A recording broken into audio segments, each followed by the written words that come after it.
क्या आपके साथ कभी ऐसा हुआ है कि आप किसी कमरे में गए और बिल्कुल भूल गए कि आप अंदर क्यों आए थे?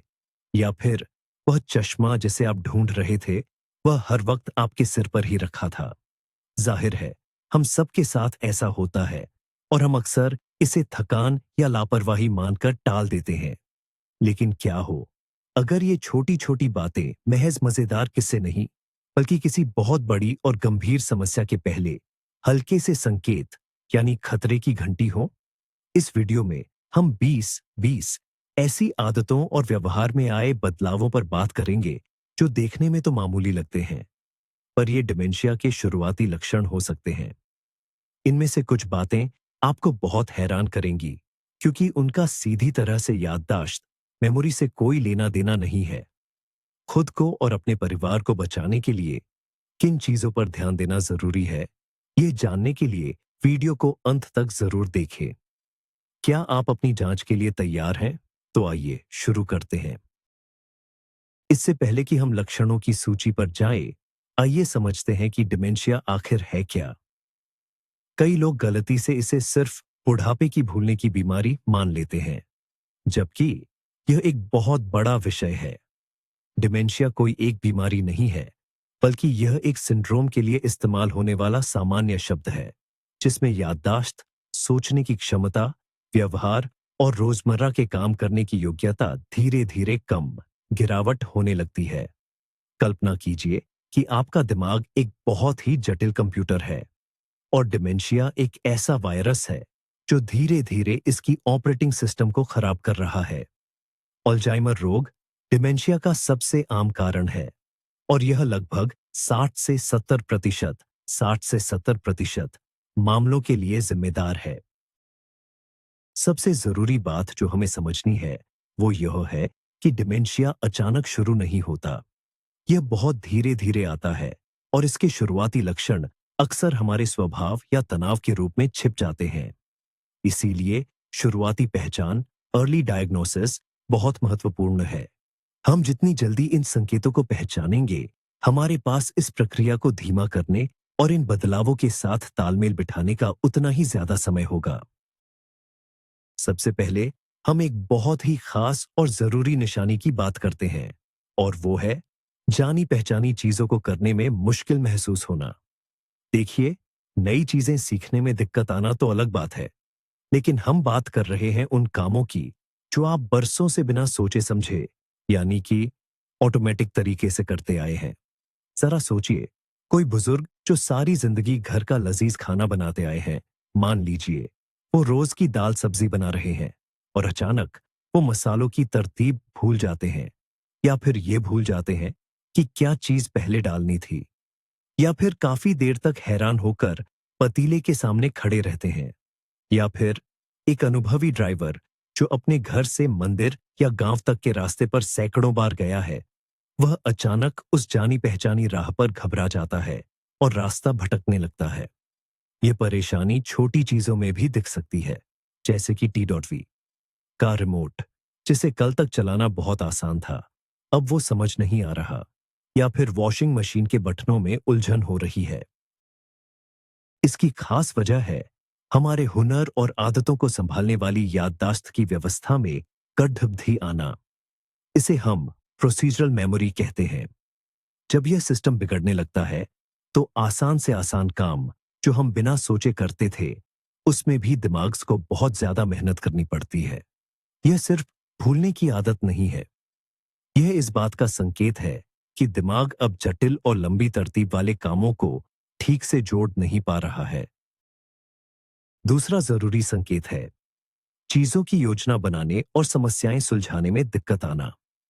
हमारा दिमाग हमेशा कुछ न कुछ प्लान करता रहता है, जैसे सब्जियों की लिस्ट बनाना हो या फिर ऑफिस का कोई जटिल काम तय करना हो। शुरुआती डिमेंशिया में यह क्षमता, जिसे हम काम संभालने की दिमागी शक्ति कहते हैं, कमजोर पड़ने लगती है। व्यक्ति के लिए कोई भी कार्य योजना बनाना और उस पर टिके रहना मुश्किल हो जाता है। उदाहरण के लिए, उन्हें महीने का बजट संभालना कठिन लग सकता है, जैसे सही समय पर बिल भरना या खर्चों का हिसाब रखना। जो काम पहले रोज की आदत थी, वो अचानक एक बहुत बड़ी चुनौती बन जाती है एक और उदाहरण है, कोई नई रेसिपी देखकर खाना बनाना। इसमें ध्यान लगाना पड़ता है, एक एक स्टेप को फॉलो करना होता है और कई चीजें एक साथ याद रखनी होती हैं। शुरुआती दिमागी कमजोरी वाला व्यक्ति दूसरे या तीसरे चरण पर ही अटक सकता है। यहां तक कि शतरंज या ताश के खेल जैसे प्रेफरेंस, जिनमें दिमागी चाल चलनी पड़ती है, वे भी अचानक बहुत मुश्किल लगने लगते हैं। जरूरी है कि इसे सामान्य थकान से अलग समझें। अगर आप कभी कभार एक थका देने वाले दिन के बाद हिसाब किताब नहीं देखना चाहते, तो यह सामान्य है। लेकिन अगर अंकों और योजनाओं पर ध्यान न लगा पाने की यह स्थिति लगातार बनी रहती है, तो यह चिंता का विषय है और आपको सतर्क हो जाना चाहिए। तीसरा लक्षण, जिसे अक्सर आसपास के लोग बहुत जल्दी पहचान लेते हैं, वह है समय और जगह के बारे में उलझन या भटकाव।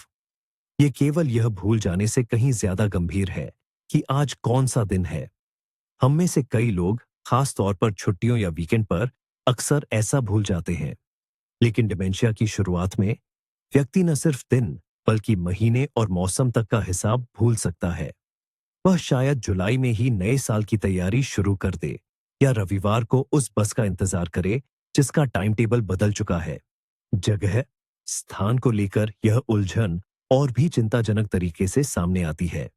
व्यक्ति ऐसी जगह पर भी खो सकता है जिसे वह बहुत अच्छे से जानता है, अपने ही इलाके में या बड़े बाजार में जहां वह पहले दर्जनों बार गया है। यहां तक कि अपने ही घर में भी उसे कभी कभी बेडरूम से किचन तक का रास्ता ढूंढने में वक्त लग सकता है। वह सड़क पर देर तक खड़ा रह सकता है, ये समझने की कोशिश करता हुआ कि वह कहाँ है और उसे कहाँ जाना है। ऐसा इसलिए होता है क्योंकि दिमाग का वह हिस्सा जो अंदरूनी नक्शा बनाने और याद रखने के लिए जिम्मेदार है, वह धीरे धीरे कमजोर पड़ने लगता है।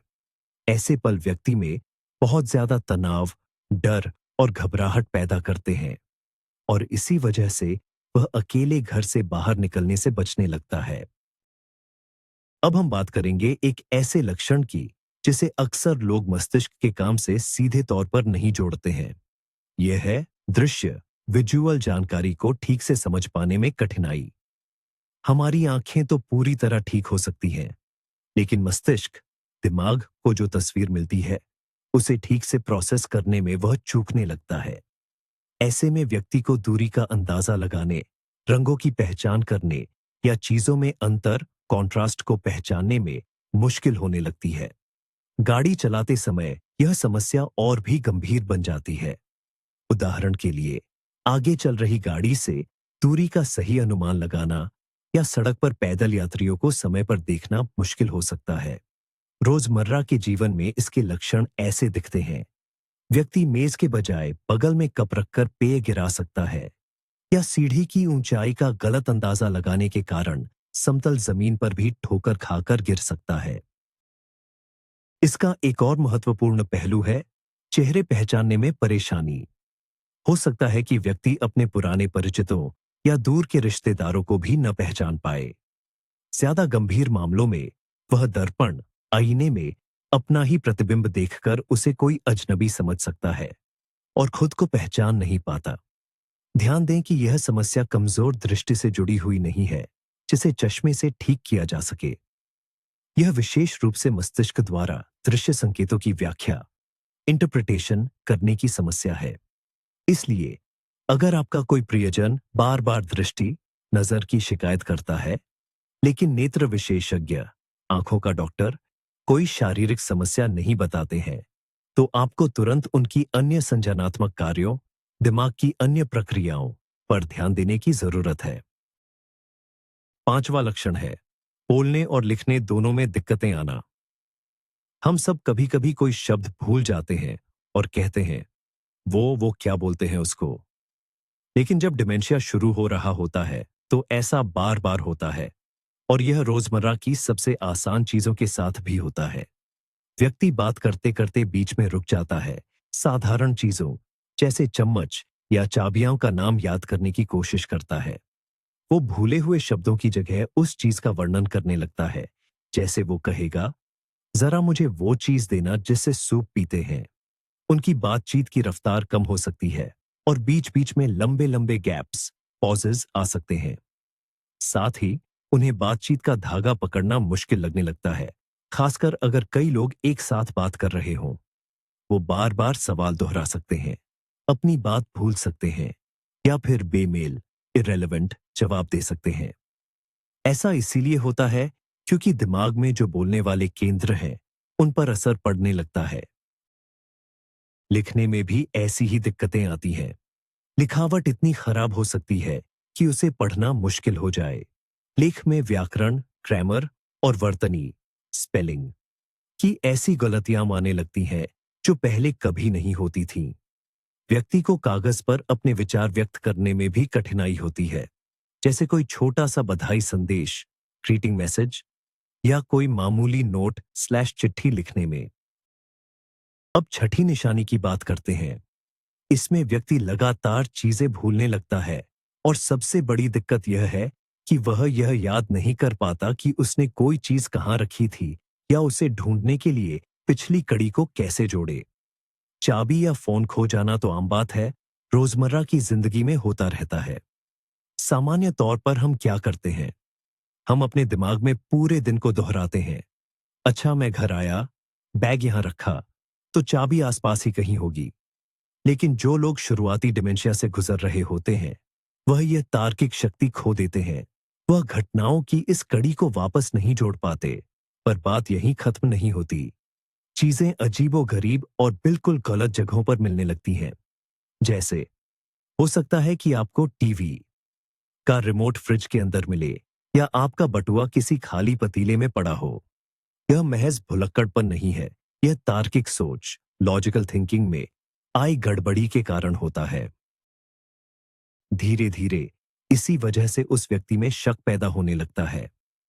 जब वह अपनी चीजें नहीं ढूंढ पाता, तो वह घर वालों पर या आसपास के लोगों पर चोरी का इल्जाम लगाना शुरू कर देता है। उन्हें सच में ऐसा लगने लगता है कि रिश्तेदार या पड़ोसी जानबूझकर उनका चश्मा या कोई जरूरी कागजात छुपा रहे हैं। यह व्यवहार परिवार में रोज रोज के झगड़ों और तनाव की वजह बन जाता है, जबकि असलियत में इसकी वजह दिमागी कमजोरी या संज्ञानात्मक विकार, कॉग्निटिव इश्यूज है, न कि घर के किसी सदस्य की कोई बुरी नीयत। सातवां खतरनाक संकेत है सही गलत को परखने की क्षमता और समझदारी का कम हो जाना। ये सबसे खतरनाक लक्षणों में से एक है, क्योंकि इसके बहुत गंभीर परिणाम हो सकते हैं। व्यक्ति की प्राथमिकताएं, वैल्यूज और स्थितियों को सही ढंग से समझने की क्षमता बदल जाती है। उदाहरण के लिए, वह धोखेबाजों का शिकार हो सकता है। वह किसी चमत्कारी दवाई के लिए अपनी सारी जमा पूंजी लुटा सकता है या फोन पर ठगी करने वालों पर आसानी से भरोसा कर सकता है। उनकी पैसे संभालने और खर्च करने की क्षमता बहुत कम हो जाती है। वे बिना सोचे समझे अचानक खरीदारी कर सकते हैं और ढेर सारा पैसा बेकार चीजों पर खर्च कर सकते हैं। समझदारी की यह कमी रोजमर्रा के जीवन में भी दिखने लगती है। व्यक्ति मौसम के हिसाब से कपड़े नहीं पहनेगा। वह ठंडी में हल्के कपड़े पहनकर बाहर निकल सकता है या फिर गर्मी में गर्म शॉल ओढ़ सकता है। वह व्यक्तिगत साफ सफाई, हाइजीन पर ध्यान देना बंद कर सकता है, यह सोचकर कि अब इसकी कोई जरूरत नहीं है। वह लोगों के बीच ऐसी बातें बोलना शुरू कर सकता है जो सही नहीं है, बिना यह समझे कि उसके शब्द दूसरों को ठेस पहुंचा सकते हैं या शर्मिंदा कर सकते हैं। उसके लिए सामाजिक माहौल को समझना मुश्किल हो जाता है। ध्यान रखें, यह उनकी कोई जिद या लोगों को हैरान करने की चाहत नहीं है। यह इस बात का नतीजा है कि मस्तिष्क के वे हिस्से जो आत्मनियंत्रण, सेल्फ कंट्रोल और परिणामों का विश्लेषण करते हैं, अब ठीक से काम करना बंद कर देते हैं। हमारी लिस्ट में जो 8वां लक्षण है, वो है सामाजिक मेलजोल से दूर हो जाना। जो व्यक्ति पहले महफिल की जान हुआ करता था, जिसे दोस्तों से मिलना, दावतों पर जाना या किसी इंटरेस्ट क्लब में हिस्सा लेना बहुत पसंद था, वह अचानक से घर में सिमट जाता है। वो न्योते टालने लगता है और इसके लिए तरह तरह के बहाने देता है, जैसे कि थकान है, तबीयत ठीक नहीं है या आज व्यस्त है। लेकिन असल वजह इससे कहीं ज्यादा गहरी हो सकती है। सबसे पहली बात, जैसा कि हमने पहले भी कहा, उसे बातचीत बनाए रखने में मुश्किल होने लगती है। उसे डर लगता है कि कहीं वो कोई शब्द भूल न जाए या बात का सिलसिला छूट न जाए और वह बेवकूफ न दिखे। दूसरी वजह यह है कि शोरगुल वाली जगह या ज्यादा लोग उसे घबराहट और उलझन में डाल सकते हैं। इतनी सारी चीजों पर एक साथ ध्यान देना उसके लिए अब मुश्किल हो जाता है। तीसरा कारण यह हो सकता है कि जिन चीजों से उसे पहले खुशी मिलती थी, उनमें उसकी रुचि ही खत्म हो जाए। उसका मनपसंद शौक, चाहे वह मछली पकड़ना हो, बुनाई हो या गिटार बजाना, सब छूट जाता है। वह अपनी पसंदीदा टीम की खबरें भी देखना बंद कर देता है, जबकि पहले वो एक भी मैच नहीं छोड़ता था। यह सामाजिक अलगाव, सोशल आइसोलेशन, एक बहुत ही चिंताजनक संकेत है। यह केवल एक लक्षण नहीं है, बल्कि यह स्थिति को और खराब कर देता है, क्योंकि बातचीत और दिमागी सक्रियता मस्तिष्क, दिमाग के स्वास्थ्य को बनाए रखने के लिए सबसे जरूरी कारक है।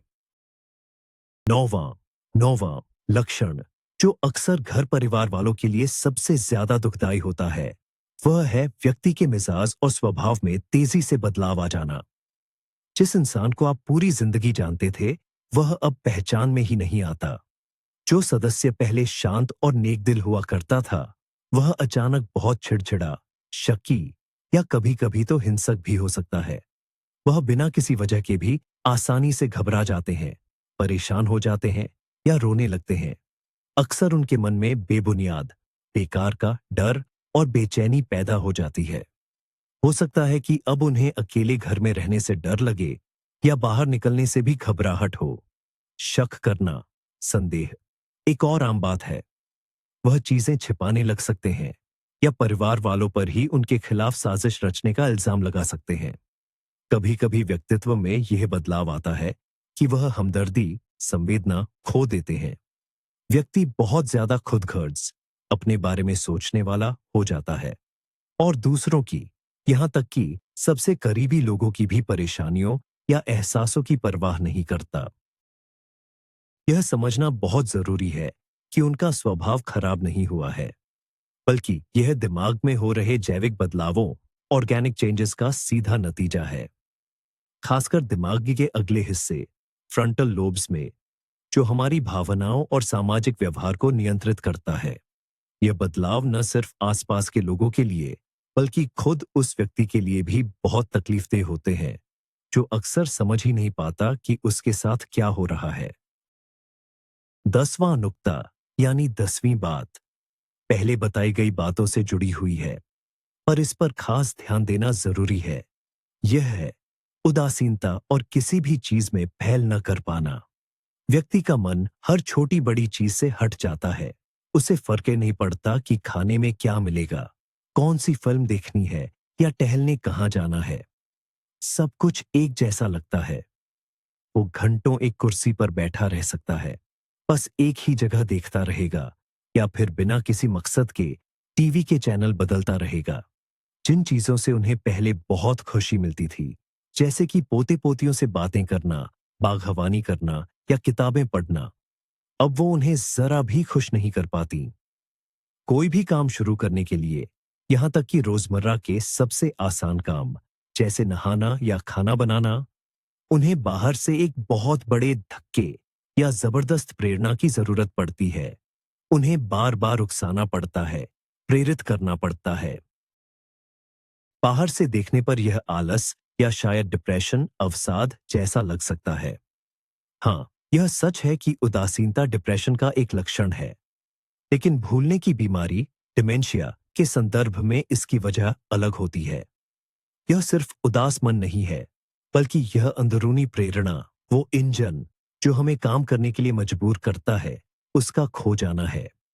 ऐसा इसलिए होता है क्योंकि दिमाग के उन हिस्सों में कनेक्शन खराब हो जाते हैं, जो हमारे लक्ष्य तय करने और किसी काम के लिए इनाम या संतोष पाने के लिए जिम्मेदार होते हैं। 11वां लक्षण है कि जटिल और घुमावदार बातें समझने में धीरे धीरे दिक्कत आने लगती है। हमारा दिमाग सिर्फ सीधे सीधे काम ही नहीं करता, बल्कि मजाक, इशारों वाली बातें या व्यंग्य, सार्किज्म जैसी गहरी चीजें भी समझता है। लेकिन जब शुरुआती डिमेंशिया शुरू होती है, तो ये सोचने की शक्ति कम होने लगती है।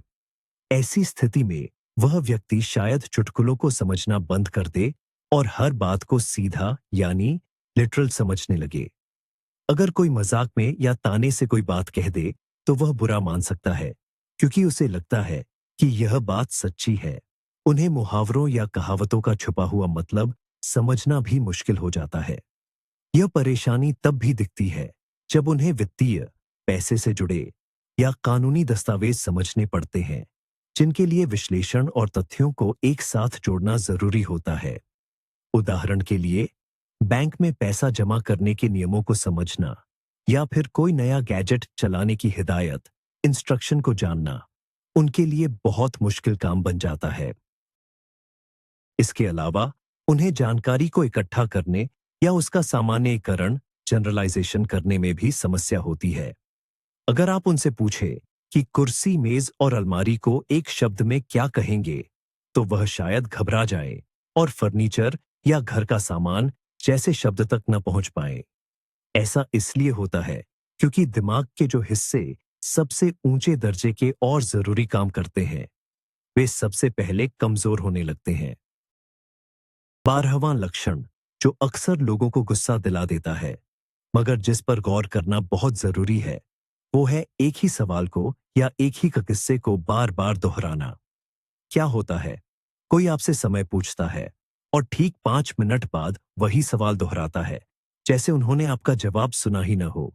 या फिर वह अपनी जवानी का एक ही किस्सा एक ही बातचीत के दौरान कई बार सुनाते चले जाते हैं। ये साफ निशानी है कि उनकी थोड़े समय की याददाश्त, शॉर्ट टर्म मेमोरी, ठीक से काम नहीं कर रही। दरअसल उनका दिमाग नई जानकारी को पकड़ नहीं पाता, इसलिए हर बार वह बात, वह सवाल या वह किस्सा उनके लिए नया होता है। लेकिन इसको उस आदत से अलग करना जरूरी है कि बुजुर्ग लोग कभी कभी शौकत से अपनी पुरानी मनपसंद कहानियां दोहराते हैं। डिमेंशिया की स्थिति में यह दोहराव बहुत ही कम समय के अंदर हो जाता है और व्यक्ति को यह बिल्कुल याद नहीं रहता कि उसने अभी अभी इस बारे में बात की थी। वह आपको परेशान करने की कोशिश बिल्कुल नहीं कर रहे हैं। वह तो बस सच्चे दिल से इस बात से अनजान है कि वह बात को दोहरा रहे हैं। इसलिए ऐसे हालात में अपनों की तरफ से सब्र, धैर्य रखना और नरम, कोमल तरीके से जवाब देना बहुत अहम है, भले ही यह कितना भी मुश्किल हो। गुस्सा दिखाना और बहस करना, जैसे कि आपने तो ये मुझे अभी बताया था, ये सब सिर्फ उनके तनाव और घबराहट को और ज्यादा बढ़ा देगा। 13वां मुद्दा एक बहुत ही नाजुक विषय से जुड़ा है। यह है व्यक्तिगत स्वच्छता और अपनी दिखावट को नजरअंदाज करना। वह इंसान जो हमेशा साफ सुथरा और व्यवस्थित रहता था, अब शायद खुद का ध्यान रखना छोड़ दे। हो सकता है वह हफ्तों तक एक ही कपड़े पहने रहे या नहाने या दांत साफ करने से पूरी तरह मना कर दे। उनसे बदबू आ सकती है। जिस घर में पहले खूब सफाई और व्यवस्था रहती थी, वह अब धीरे धीरे अस्त व्यस्त हो सकता है। इसके पीछे कई कारण होते हैं। सबसे पहले उदासीनता और प्रेरणा की कमी के कारण उनमें खुद की देखभाल करने की न तो ताकत बचती है और न ही इच्छा। दूसरा कारण यह है कि वह बस भूल जाते हैं कि उन्हें नहाना है या कपड़े बदलने हैं। तीसरा, यह डिप्रेशन या अवसाद से जुड़ा हो सकता है, जो अक्सर डिमेंशिया के साथ आता है। और चौथा कारण यह है कि स्नान की पूरी प्रक्रिया, कपड़े उतारना, पानी चालू करना, साबुन लगाना, शरीर पोंछना और फिर कपड़े पहनना, उनके लिए बहुत मुश्किल काम बन सकती है, जिससे उन्हें उलझन होने लगती है। आसपास के लोग इसे लापरवाही या जानबूझकर किया गया विरोध मान सकते हैं, लेकिन असलियत में यह एक बहुत ही जरूरी नैदानिक संकेत है। यह साफ बताता है कि अब वह व्यक्ति अपनी बुनियादी देखभाल भी खुद नहीं कर पा रहा है। 14वीं निशानी थोड़ी हैरान करने वाली हो सकती है। यह है हमारी खाने पीने की आदतों में बड़ा बदलाव, जो साफ नजर आने लगता है। अक्सर डिमेंशिया के शुरुआती दौर में लोगों को मीठा खाने का बहुत जोरदार मन करने लगता है। जो व्यक्ति पहले मिठाई या डेसर्ट की तरफ देखते भी नहीं थे, वे अचानक बहुत ज्यादा मात्रा में टॉफियां, पेस्ट्री या बिस्किट खाने लगते हैं। यह इसलिए होता है क्योंकि दिमाग का वह हिस्सा बदल जाता है जो हमारी भूख और पेट भरने के एहसास को नियंत्रित करता है।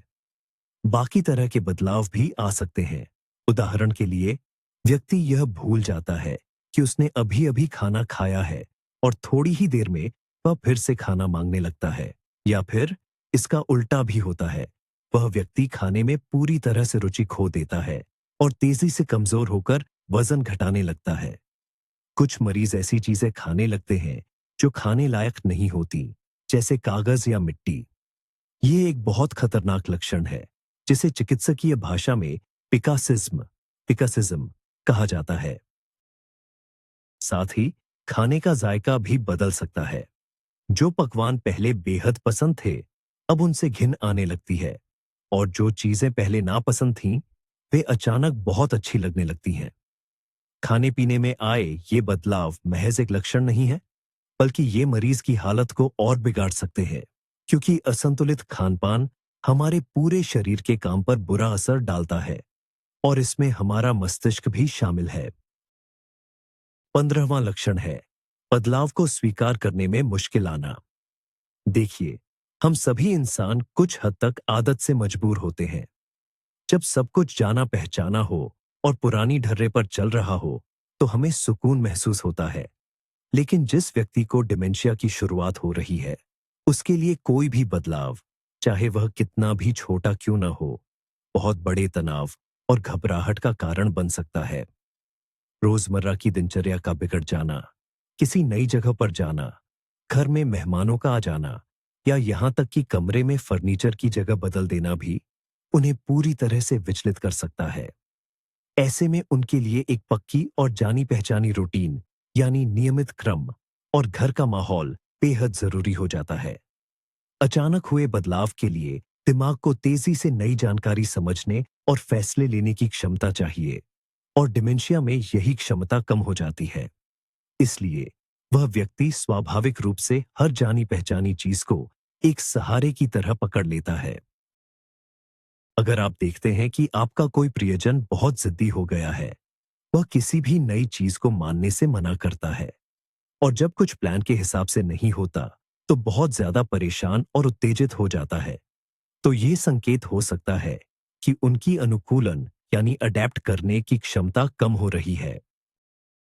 16वां लक्षण भावनात्मक पहलू से जुड़ा है, और वो है सहानुभूति, एम्पैथी खो देना।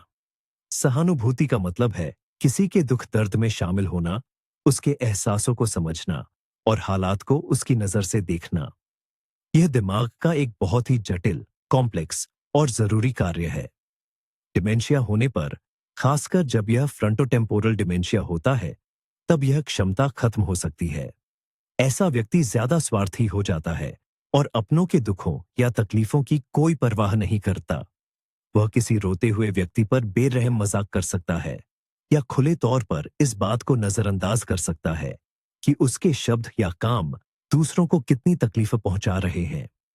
उसके लिए सामाजिक संकेतों को पढ़ना मुश्किल हो जाता है, जैसे किसी के चेहरे के हाव भाव या आवाज का लहजा। उदाहरण के लिए, वह शायद समझ ही न पाए कि सामने वाला व्यक्ति परेशान है या जल्दी में है। इसका मतलब यह बिल्कुल नहीं है कि वह व्यक्ति जानबूझकर बुरा या निर्दयी हो गया है। इसका सीधा मतलब यह है कि सामाजिक समझ और भावनात्मक प्रतिक्रिया के लिए जिम्मेदार न्यूरोनल नेटवर्क, तंत्रिका तंत्र को नुकसान पहुंचा है। सहानुभूति का इस तरह खत्म हो जाना परिवार के लिए एक बहुत बड़ी चुनौती बन जाता है, क्योंकि यह अपने प्रियजन के साथ भावनात्मक रिश्ते और आपसी समझ को पूरी तरह से तोड़ देता है। 17वां लक्षण है बिना सोचे समझे या समाज में ठीक न लगने वाला व्यवहार। हमारे दिमाग का जो आगे का हिस्सा होता है, वो एक किस्म के ब्रेक, नियंत्रण की तरह काम करता है। यह हमारी भावनाओं और इच्छाओं को काबू में रखता है और हमें सिखाता है कि समाज में कैसे व्यवहार करना है। जब डिमेंशिया के कारण यह हिस्सा कमजोर हो जाता है, तो ये ब्रेक फेल हो जाते हैं। ऐसे में व्यक्ति अपने ऊपर से नियंत्रण खो देता है और बेकाबू होकर कुछ भी कर सकता है। उदाहरण के लिए, वो अनजान लोगों से रूखे ढंग से बात कर सकता है, उन्हें अजीब या अनुपयुक्त तारीफ दे सकता है, या फिर अंजाम की परवाह किए बिना दुकान से छोटी मोटी चोरी कर सकता है। वो लोगों के सामने ज्यादा ही खुलकर या अजीब तरह से पेश आ सकता है। कई बार यौन संबंधी असंयम, सेक्सुअल डिसइनहिबिशन भी दिखाई देता है। व्यक्ति अश्लील इशारे या भद्दी टिप्पणियां करना शुरू कर सकता है। आसपास के लोगों को यह देखकर शर्मिंदगी और झटका लग सकता है, लेकिन यह याद रखना जरूरी है कि मरीज जानबूझकर ऐसा नहीं कर रहा है। वह आत्मनियंत्रण, सेल्फ कंट्रोल और अपने कार्यों की समझ खो चुका है। असल में यह बीमारी उसके जरिए बोल रही है। ऐसे मामलों में सही प्रतिक्रिया यह है कि उसे डांटें या शर्मिंदा न करें, बल्कि प्यार से उसका ध्यान किसी और चीज पर लगाए और उस असहज स्थिति से बाहर निकाल लें। 18वां लक्षण है नींद की समस्या। नींद में गड़बड़ी अक्सर डिमेंशिया के साथ होती है और यह याददाश्त की स्पष्ट समस्याओं से काफी पहले भी शुरू हो सकती है। इसका पैटर्न अलग अलग हो सकता है। कुछ लोगों को नींद न आने की बीमारी, अनिद्रा या इंसोम्निया हो जाती है। वे देर तक सो नहीं पाते, रात में बार बार जागते हैं और सुबह बहुत जल्दी उठ जाते हैं।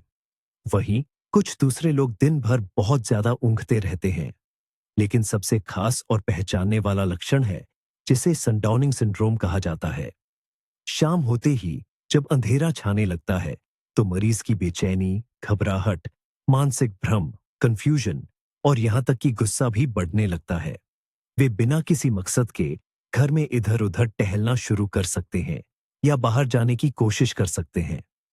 वैज्ञानिक अभी तक इस घटना की सही वजह पूरी तरह नहीं समझ पाए हैं, लेकिन उनका मानना है कि मस्तिष्क को नुकसान पहुंचने के कारण शरीर की आंतरिक घड़ी, इंटरनल क्लॉक में गड़बड़ी आ जाती है। नींद की ये समस्याएं सिर्फ मरीज को ही नहीं, बल्कि उनकी देखभाल करने वालों को भी थका देती है, क्योंकि रातें लगातार निगरानी और जागने में बीत जाती है। 19वां पॉइंट हमें फिर से याददाश्त की तरफ ले जाता है, पर इसमें एक जरूरी बात समझने वाली है। खास तौर पर अल्जाइमर की बीमारी में सबसे पहला और बड़ा लक्षण यही होता है कि हमारी हाल की यादें खोने लगती हैं, यानी शॉर्ट टर्म मेमोरी कमजोर हो जाती है। इंसान को 50 साल पहले की बातें, जैसे स्कूल का पहला दिन या अपनी शादी की रस्में, एक एक डिटेल में याद रहती है, मगर वो बिल्कुल भूल जाता है कि उसने नाश्ते में क्या खाया था या उसने अभी अभी फोन पर किससे और क्या बात की थी। उन्हें यह भी याद नहीं रहेगा कि पिछले हफ्ते कोई रिश्तेदार मिलने आया था या पिछले कुछ दिनों में कोई खास घटना हुई थी। नई जानकारी दिमाग की लंबी अवधि की मेमोरी में सेव ही नहीं हो पाती। इसीलिए वो बार बार एक ही सवाल पूछते हैं, क्योंकि हर बार उनके लिए ये जानकारी बिल्कुल नई होती है। इसके बावजूद पुरानी याददाश्त, खासकर बचपन के या भावनाओं से जुड़े मजेदार किस्से, काफी लंबे समय तक सही सलामत बनी रहती है। याददाश्त का यह तालमेल न होना कि पिछला सब याद है और मौजूदा सब गायब, अक्सर मरीज और उनके घर वालों को भ्रमित कर देता है। उन्हें लगता है अगर इन्हें सब कुछ छोटे से छोटे विवरण में याद है तो फिर ये डिमेंशिया कैसे हो सकता है।